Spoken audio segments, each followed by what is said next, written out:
요즘 목회도 지금 이제 트렌드 흐름은 기본적으로 이제 목사 중심으로 돌아가고, 그리고 설교 중심, 목사의 능력 뭐 이런 걸 피하게 되죠. 그래서 이제 그거가 잘 되면은 교회가 알려지는 거고, 그거가 잘 못되면 교회가 별로 의미가 없는 거고. 예, 그래서 어떤 분은 막 뭐라고까지 하냐면, 이제 목사들은 이제 유튜버가 돼야 될 때다 뭐 이렇게까지 얘기를 하는데, 참 저는 그런 상황이 개인적으로는 그렇게 썩 마음에 들지는 않습니다. 어쩔 수 없이 해야 되니까 하는데, 예, 많이 또 보시고 또 은혜 받으시는 분도 있고 막 이러니까. 지금 현대 시대가 그래요. 흐름이 개인을 피하라거나 개인의 삶을 가지고 그대로 드러내서 뭐 소위 말해서 무슨 관찰 예능이니 뭐 리얼 예능이니 뭐 이런 거 하는 시대이기 때문에 다 드러내는 시대죠. 그러면 이제 PR한다는 거는 이제 어떤 뜻이냐면, 개인 광고를 만드는 건데, 개인 광고는 무엇입니까? 내가 가지고 있는 것은 크게, 최대한 크게 보이고, 내가 가지고 있지 않은 것은, 내가한테 없는 것은 최대한 작게 보이는 게 이게 광고법이잖아요. 그래서 요만큼 갖고 있지만 그게 굉장히 중요한 듯이, 굉장히 뭔가 많이 있는 듯이, 그래서 사람들이 와 할 정도로, 그래서 그것을 구매하거나 아니면 그것에 관심 있게 만드는 게 이제 이게 그 광고법이고, 또 나한테 부족한 거 없는 거는 별로 중요하지 않은 것처럼 작게 되게 작게 만들어서 그걸 그냥 넘어가는 게, 뭘 보면 아시냐면, 홈쇼핑 광고를 보면 잘 아세요. 홈쇼핑 광고를 보면 와 막 대단한 것처럼 얘기를 하는데, 지나보면 별로 큰 차이는 없는 것들인데 그 잠깐의 차이를 가지고 엄청 크게 보이죠. 반면에 홈쇼핑 보면은 빈틈이 항상 있어요. 이 제품의 빈틈이. 근데 그거는 굉장히 아무것도 아닌 것처럼 넘어간. 이게 이제 소위 말해서 이제 PR의 방법인데, 그 교회도 세상의 흐름에 쫓아서 이제 그렇게 돼가는 것 같아요. 씁쓸하게. 예. 근데 진짜 신앙인들은 이런 흐름 속에서 어떻게 살아가야 될까? 자기를 과장하거나, 그다음에 자기의 단점을 축소시키거나, 뭐 이런 게 세상의 흐름인데, 과연 신앙인들도 그런 흐름에 그냥 동참해서 살아가야 되나? 뭐 이렇게 그 고민될 때가 많은데, 오늘 말씀을 보면은 분명한 지침이 나옵니다. 신앙인이 세상 속에 자기를 드러내고 자기를 고백하는 방법이 정확하게 드러나요. 이 드러내는 방법이 첫째로 굉장히 솔직하고, 두 번째는 되게 과감하고, 세 번째는 굉장히 뭐랄까 진지한데요. 오늘 야곱과 그의 가족들이 바로 앞에 서서 자기 자신을 드러내고 자기 자신을 에 대해서 설명을 하는데, 그 방법을 살펴보면 사실 우리가 세상 속에서 세상과 어떻게 연관짓고 살아야 되는지, 세상 속에 우리가 어떻게 떳떳해야 되는지를 좀 이렇게 도전받게 되지요. 자, 그렇다면 오늘 말씀 속에서 이 야곱과 그의 가족들은 자기 자신을 뭐라고 얘기하고 있는가, 자기 자신에 대해서 어떻게 광고를 하고 있는가, 우리 함께 하나하나 주목주목 보도록 하겠습니다. 예, 우리 3절의 말씀을, 47장 3절의 말씀을 같이 한번 읽어보도록 하겠습니다. 시작. 바로가 요셉의 형들에게 묻되 너희 생업이 무엇이냐? 그들이 바로에게 대답하되 종들은 목자이온데 우리와 선조가 다 그러하나이다 하고. 바로가 물었어요. 요셉의 형들이 왔죠. 얘네 누구니? 라고 물었어요. 그랬더니 요셉이 가르쳐 주기도 했지만 뭐 당연한 거니까 형들이 대답을 했는데, 저희요 목자입니다 라고 얘기해요. 그냥 목자가 아니라 우리 선조부터 계속해서 쭉 목자입니다. 이 목자라는 말은 단순히 양을 키우고 뭐 염소를 키우는다는 개념이 아니라 유목민족이라는 거거든요. 유목민족은 다시 말해서 어떤 거냐면 양하고 목자 그 염소를 데리고 계속해서 이동하는, 정처없이 떠돌아다니는 떠돌이들이라는 소리죠. 왜냐하면 풀이 있는 곳을 쫓아다니니까. 그런데 이렇게 양과 이 염소, 뭐 기타 이 가축들을 키우는 이 목자들은 그래서 환대를 받지 못했어요. 왜냐하면 언제 어디서 떠날지도 모르고 어디서 굴러먹다 온 사람인지도 모르고 그리고 유목 민족이니 상대적으로 어떻게 보면 어떤 문화적인 부분이 뒤처지게 되고 우리로 따지자면 시골 촌뜨기죠. 니네는 누구니? 그랬더니 우리요 떠돌이들입니다. 우리요 시골 촌뜨기들이고요. 우리고 좀 문화에 좀 뒤처진 자들이에요. 이러고 스스로를 고백하는 거죠. 그런데 여기서 단순히 끝나는 게 아니라 목자입니다. 우리는 유목민족입니다. 라고 얘기를 한다는 것은 그 당시 애굽 사람에게 있어서 어떤 뜻이냐면 상종 못할 것들이에요. 그래서 일부러라도 그거는 숨겨야 되는 것이거든요. 특별히 애굽 사람들은 이 목축을 하는 사람, 유목을 하면서 목축을 하는 사람들은 더럽다고 생각을 했어요. 이게 무슨 의식적으로 더럽다고 생각하는 건지 아니면 이 사람 자체들의 어떤 생활 습관이나 아니면 문화적인 낙후 때문에 그런 건지 정확하게는 알 수 없지만 인식이 별로 안 좋았단 말이에요. 그래 놓으니까 자기가 스스로 자기를 목자라고 가리키는 것은 손해볼 수 있는 상황이거든요. 그런데도 불구하고 이 사람들은 목자입니다. 이렇게 얘기를 해요. 그래서 그렇게 스스로를 그대로 드러내는 솔직함을 보여요. 두 번째로 뭐라고 그러냐면요. 우리 함께 9절의 말씀을 같이 한번 읽어보겠습니다. 9절의 말씀입니다. 시작. 야곱이 바로에게 아뢰되 내 나그네 길의 세월이 130년이다. 내 나이가 얼마 못되니 우리 조상이 나그네 길의 연조에 미치지 못하나 험악한 세월을 보내었나이다 하고 바로가 물었어요. 야곱에게 당신은 나이가 얼마나가 되십니까? 왜냐하면 이 당시에 대부분의 수명이 100살 넘으면 죽는 인생이었어요. 많이 사는 것 같지만 이때는 뭐 공기도 좋고 여러 오염도 안 되고 막 이런 상황이니까 더 그랬던 것 같은데 물론 영양 상태는 안 좋았겠죠. 근데 어쨌든 저는 130입니다라고 했어요. 오래 산 거죠. 그러니까 지금 바로가 야곱에게 물어본 이유는 뭐냐면 장수의 비결이 뭡니까? 이렇게 물어본 거와 똑같은데 여기에 대해서 야곱은 뭐냐면 저는 130년을 뭘 먹고 어떻게 잘 먹고 뭘 이렇게 웰빙으로 살았습니다. 이런 얘기를 전혀 안 하고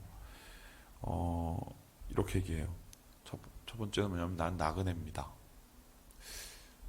목자하고 좀 비슷하죠? 우리는 유목민족입니다. 우리는 양 키우는 자들입니다. 우리는 문화적으로 떨어지는 자들입니다. 라고 얘기할 뿐만 아니라 이제는 더 적나라하게 드러냈는데 내 인생은 나그네 인생이었습니다. 정처 없이 떠돌아다니는 이 세상에서 발붙일 곳 없는 인생이었습니다. 라고 얘기를 하는 거죠. 여러분 생각을 해보세요. 지금도 우리나라의 인권적인 소외가 가장 많이 일어나는 곳은 이주민들이에요. 저희가 이주민 노동자들한테 관심을 가지는 이유가 뭐냐면 그분들이 사실 우리나라에서 제일 그 인권 사각지대에 있기 때문인데요. 그래서 하나님께서는 고아와 과부와 나그네를 도우라고 하신 게 이 세 부류가 사회에서 제일 힘든 차별을 받는 사람들이기 때문입니다. 그런데 스스로 지금 야곱이 자기 자신을 가리켜서 뭐라고 그러냐면은 저는 이주민 노동자예요. 저는 방글라데시에서 왔어요. 저는 필리핀에서 왔어요. 이러고 지금 얘기를 하는 거예요. 그렇다는 것은 뭐예요? 자기 자신의 인생을 굉장히 하찮게 보일 수도 있는 상황인데 그대로 그것을 사람들에게 특별히 바로에게 이야기를 합니다. 그러면은 나는 나그네예요 라는 말을 듣고 그냥 그래 너는 그렇고 그런 인간이구나 라고 대우를 받을 수도 있는데 스스로를 가리켜서 나는 나그네입니다 라고 얘기를 해요. 뿐만 아니라 더불어서 야곱은 뭐라고 그러냐면 9절에 보니까 뒤에 보면 나는 험악한 세월을 보냈습니다 라고 썼어요. 험악한 세월을. 험악한 세월이 뭡니까? 괴로운 세월. 제가 130년 살았는데 130년 동안에 정말 괴로운 일이 너무 많았어요. 뭐 신세 한탄하듯이. 지금 뭐 그걸 누가 물어봤나요? 그런데 그거를 야곱이 얘기를 했어요. 그렇다는 건 뭐냐면, 아휴, 130을 어떻게 살았길래 저러고 사는 거야. 이게 손가락질 할 수 있는 그 상황 속에서 굉장히 처량해 보이는, 말 그대로 독거노인처럼 보이는 막 그런 사람처럼. 근데 야곱은 사실 생각보다 이것저것 많이 가진 사람들이거든요. 알듯이 야곱은 인생 속에서 어쨌든 한 그 가정과 한 지파의 그 족장이고, 그리고 어쨌든 나름의 그 가축들과 또한 재산들을 모으기 위해서 되게 노력을 많이 했던, 어떤 측면으로는 성공 인생인데 그런 거를 전혀 얘기하지 않습니다. 그리고 그냥 저는 험악한 세월 살았습니다. 저는 나그네입니다. 저는 유목민족입니다. 양이나 키우는 사람입니다. 이러고 자기 자신을 얘기를 했단 말이죠. 자, 많은 표현이 있었지만 지금 야곱의 표현들과 야곱의 자손들의 표현을 보면 있는 모습 그대로 연약한 것을 더 드러내고 자랑하는 모습을 보게 됩니다. 그렇죠? 그리고 자기가 가진 것을 교만하니 드러내는 것이 아니라 오히려 연약함 속에서 뭔가의 진정성을 드러내기 원하는 건데요. 자, 그러면 이러한 유목민족, 이러한 나그네, 이러한 험악한 세월, 이렇게 세 가지를 표현한 이 세 가지를 통해서 이 사람들이 얻을 수 있었던 건 뭘까요? 두 가지라고 볼 수 있는데, 첫 번째는 내가 그렇게 유목민족처럼 살고, 내가 그렇게 나그네처럼 살고, 내가 험악한 세월을 다녔지만 130년 내 인생 내가 여기까지 이렇게 건강하게 이 앞에 설 수 있었던 이유는 내가 잘해서 그런 게 아니라 누가 잘해서 그러겠어요? 하나님이죠. 자기의 연약함을 드러내어서 하나님의 은혜와 하나님의 영광과 하나님의 위대하심을 나타내는 것.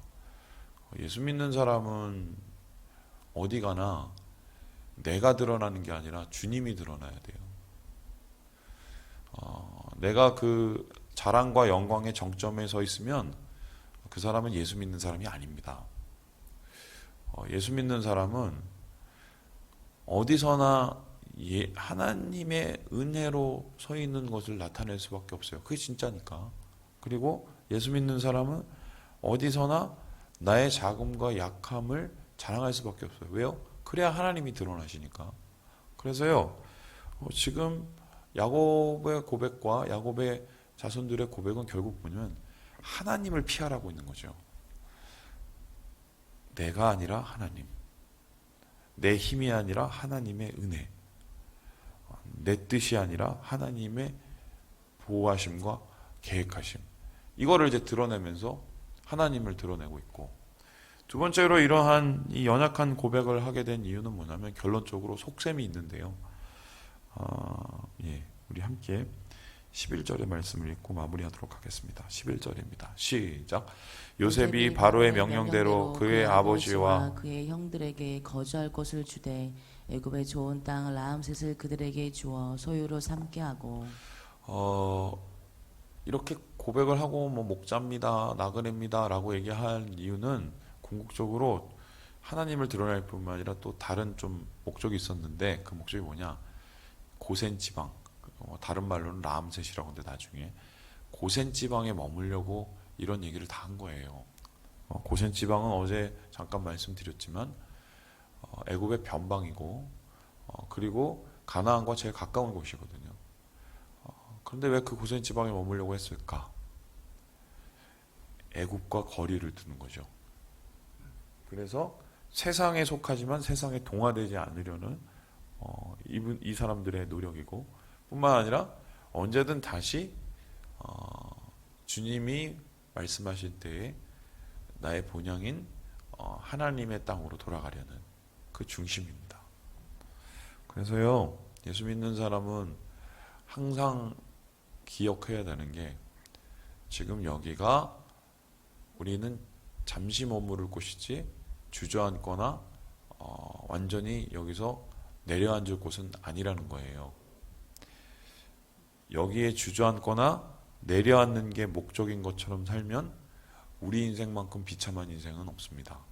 하지만 우리가 험악한 세월을 살아도, 나그네처럼 살아도, 우리가 떠도놀이 인생을 사는 것처럼 보여도 갈 곳이 정확하고 우리의 나아갈 바가 정확하면 우리는 승리하는 자요, 우리는 결코 실패하는 자가 아닙니다.